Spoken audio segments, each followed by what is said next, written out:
ज्योति steno typing college में आप सभी का स्वागत है बच्चों। ये आपकी एसएससी लेवल की डिक्टेशन है और इसको सही से लिखना है सभी ने।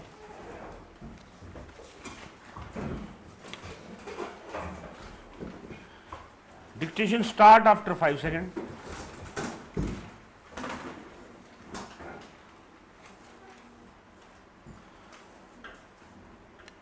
Mr. Deputy Chairman, Sir, Government of India has received reports that the United States is considering the possibility of resuming arms supplies to Pakistan. Press dispatches from Washington and Islamabad have also hinted that the 10 years old American arms embargo may be lifted and that the United States may supply sophisticated weapons to Pakistan. According to our information, this question was also discussed during the official visit of Pakistan's Prime Minister to Washington on 5th and 6th February, although no decision has been announced. The government of India views the supply of American weapons to Pakistan with grave concern as it will have serious repercussions on the peace and stability of the subcontinent.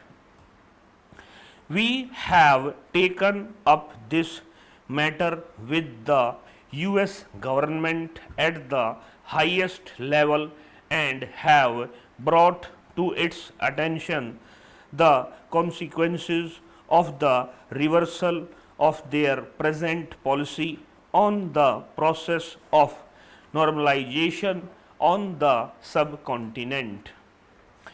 On 28th January, I addressed a letter to the Secretary of State on this subject and conveyed to him our deep concern about the harmful effects of arms supplies to Pakistan on the peace of these regions as well as on Indo-American relations.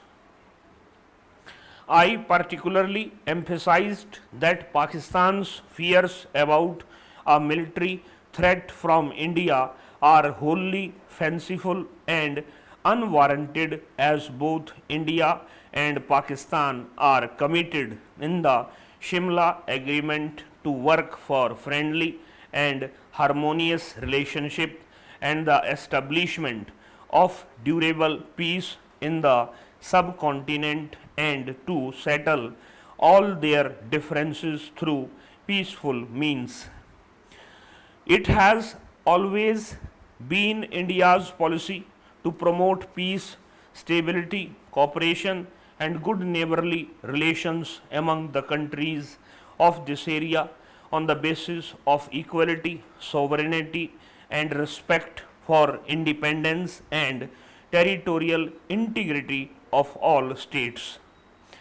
Despite the unfortunate past, we have made special efforts to bring about normalization and reconciliation with Pakistan. Thanks to these efforts, we have succeeded to some extent in improving relations between the two countries in spite of the slow progress in the implementation of the Shimla Agreement.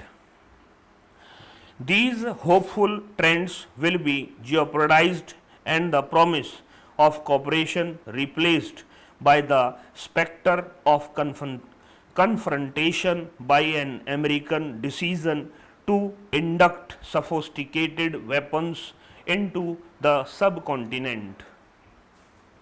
It will not only create new tension between India and Pakistan but also revive old misgivings about the United States' role in the region. In recent months, both India and the United States have made sincere efforts to improve their relations, the single aim of removing the British government. But after independence, the situation became rather different. It is natural that after the achievement of freedom, it is natural that after the achievement of freedom, there would be different interests and different ideologies represented in the press just as they are represented in parliament. Therefore, to expect the press in India to support the party in power on all issues would be unfair and unrealistic. Sir, one of the complaints against the press coming from the government after the last general elections was that it did not reflect the will and the aspirations of the people and that it has represented the monopoly interests. Even these allegations, sir, have been analyzed in detail the coverage of the last elections by the press. The fact is that a kind of distrust of the press has grown in the ruling party and in government circles, and their feeling is that our major newspaper do not support the basic policies of the government and that they are overcritical. Sir, I would like to say this: if the charge against the press is that they are dependent to a great extent on big business and that they are out of touch with the vast masses of the people, there is some truth in it. But can't it be said about many of our political parties? Can't we say that the Congress party has links with big business? Who can deny that many of our parties often lack a touch with the masses? So, sir, the press on the whole reflects what happens around it, and its situation is very similar to that of most of our political parties and of our political system. Sir, most journalists in this country would admit that there are many faults with the press today. One of the major faults which the members of the press have themselves repeatedly pointed out is that they are not in touch with the large rural areas in the country and they tend to cater largely to urban middle classes.